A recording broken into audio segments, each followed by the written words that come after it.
You're listening to Midlife Side Quest, the Over the Hill Gaming Podcast. Here's your host, John Wall. It's August 27th, 2026, and welcome to episode 197 of Midlife Side Quest, the Over the Hill video game podcast. I'm your host, John Wall, and every Thursday morning I bring you 15 minutes of video game impressions, industry news, and tales of a Gen X geek. Thank you very much for tuning in to the program today. On this week's show, I'm going to be talking about Waterpark Simulator. First, though, as always, let's take a look at the news from this week. This week in Cologne, Germany, the biggest video game show in all of Europe kicked off Gamescom. So let's take a look at some of the biggest news and announcements to be revealed during the show and its big opening night live event. I think the headline here belongs to CD Projekt Red and their Witcher announcements. First is the new expansion for Witcher 3 titled Songs of the Past. And they are saying that this is the final adventure for series star Geralt, and it's coming out a whopping 12 years after The Witcher 3 came out. That's some late DLC. And then they revealed that Witcher 3 is getting a full remaster in September, and it's going to be free for anybody that owns the base game, which is really, really cool.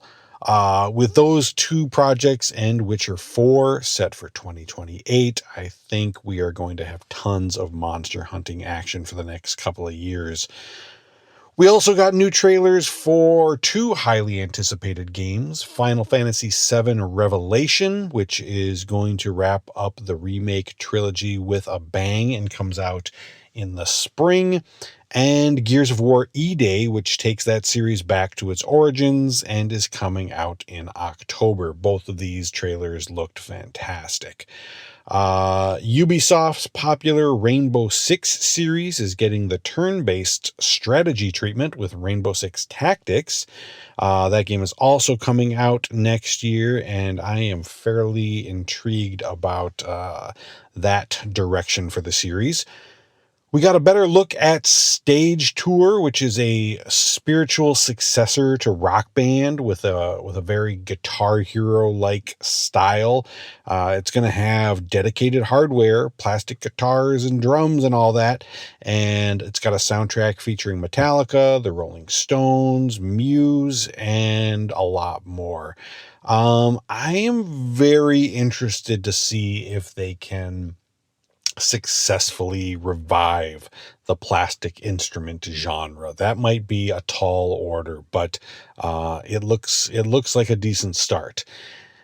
And the makers of City Skylines are making a new entry in the series that'll have you building a city using Lego bricks. Yes, Lego Skylines, which is actually, I think, kind of awesome. That seems pretty cool. Other reveals of note include a new Turok game, a Crazy Taxi multiplayer trailer, and Snoop Dogg joins Hitman World of Assassination, because of course he does. All told, I think this was a pretty decent showing for Gamescom. There was some cool stuff that we saw, and I'm very excited for more Witcher, and obviously Gears is one of my most anticipated games of the year.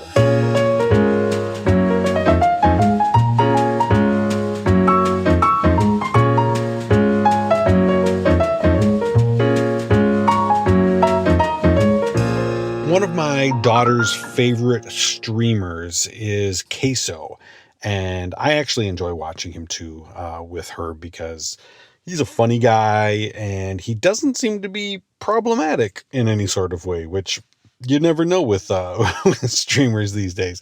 I'm obviously no prude or anything, but I kind of appreciate that he's one of the biggest streamers in the world.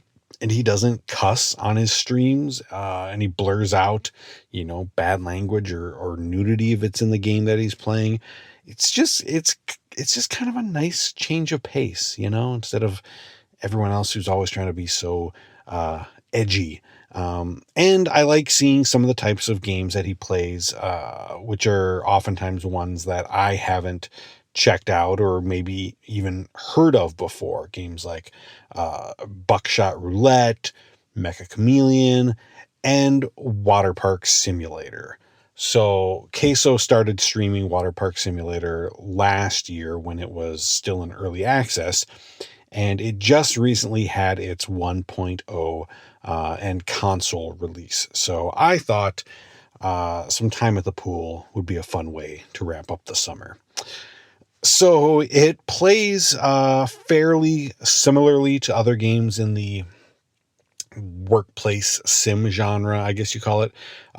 You purchase an old broken down water park, and after clearing away all of the junk and debris, you start to rebuild it from scratch in the hopes of one day running the biggest and coolest 5-star water park in the land.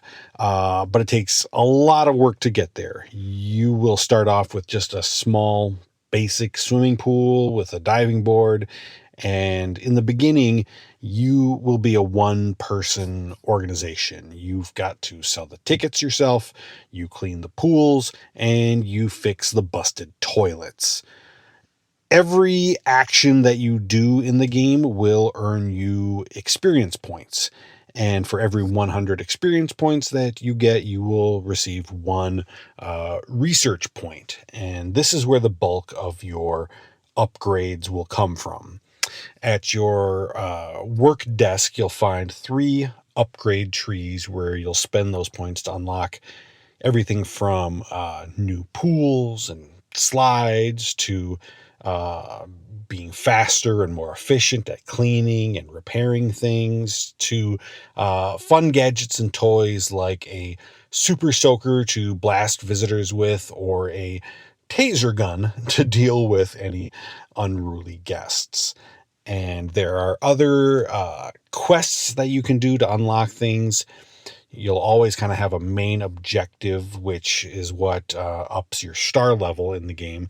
And you can also do tasks for like the local museum, which will then unlock themed items like a pirate themed pool and decorations or Aztec theme. And I think those unlocks are what makes this game so dang addicting to me. There's so many things to unlock.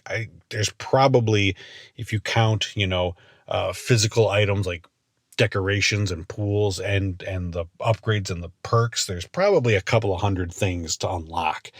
And the drip feed is at such a good, consistent pace that I always wanted to do just one more day because I know that I'm always, super close to unlocking that next cool thing. I'm a sucker for these kind of games where you're building or creating an area or something, and you're constantly unlocking new ways to customize it and make it your own. And the more you grow your park, the more you have to balance. In addition to cleaning and repairing, you'll have to watch out for people, that are drowning, and you have to go throw a life preserver at them. You've got to mop up water so people don't slip and hurt themselves. And once you get food stalls, you need to serve people the correct orders and run across the street to the market to get more supplies. It gets to be a lot to juggle, and you'll be constantly running back and forth until you can afford to hire some staff, which you can then assign to complete different tasks. I love the designing and arranging things in just the right way. And the game does that stuff, I think, really well. But honestly, it's the it's the stupidity and the nonsense that's constantly happening that makes this so much fun for me to play. It's so dumb to be fishing a turd out of a pool and then having to run over to the other side of the park to punch a pervert in the face who's taking pictures of people in the shower, and then hosing down a stinky guest with a super soaker while somebody ragdolls ass over tea kettle down a slide over your head and into the pool. It's just goofy, chaotic ridiculousness. This game, I was trying to think how I felt about this game, and it's kind of like the Chicken McNugget of video games. You know, like, is it super well made and high end and polished?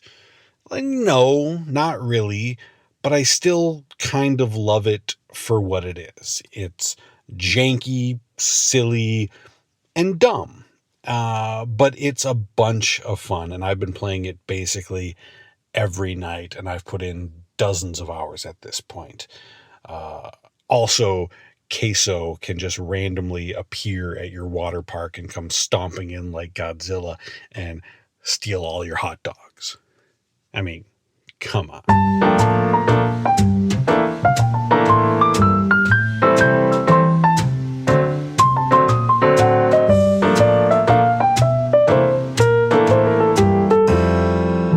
I definitely was not an emo kid. My musical tastes were formed in the early 90s, the late 80s and early 90s, I'd say. So I was more closely associated with the grunge and the metal scene of that time. But I do have very specific memories of the first time that I heard My Chemical Romance back in 2004, and thought to myself, holy crap, this is really something different. I actually think the first time I ever saw them or heard them was a commercial for their album that was playing on G4 constantly at the time. I've been a big fan of theirs ever since, and on Monday, I finally got a chance to see them live when they came to town for their tour celebrating the 20th anniversary of the Black Parade. And I consider that album to be nearly perfect. There isn't a single skippable song, and they're almost all bangers, as the kids would say. So to hear them perform the entire album front to back was so freaking cool. They had the same energy as they did 20 years ago, even though they're all probably, in their 40s, similar age to me now. And the theatrics throughout the show were outstanding. It was almost like watching a Broadway version of the album, complete with, an opera singer and a full cast of actors and costumes and the crowd voting on a public execution. And of course, plenty of flames and pyrotechnics. And after they finished that album, they came out to a smaller stage and played songs from some of their other albums like Danger Days and 3 Cheers for Sweet Revenge. I'm getting older now, so I don't always get excited about concerts at my age, but this honestly was one of the best shows I've ever been to. Hearing thousands and tens of thousands of people singing at the top of their lungs to every word of every song was just crazy cool. I was slightly bummed to miss the opening act, but do you have any idea how long it takes to get thousands of goth kids with their studded collars and wallet chains through a metal detector? Oh boy. Thank you for listening to Midlife Side Quest. I appreciate you making time in your day to hang out with me. You can catch a new episode every Thursday morning wherever you listen to podcasts, and you can support the show by subscribing and leaving a review. Until next time, I'm John Wall. Have a great rest of your week, and be kind to one another.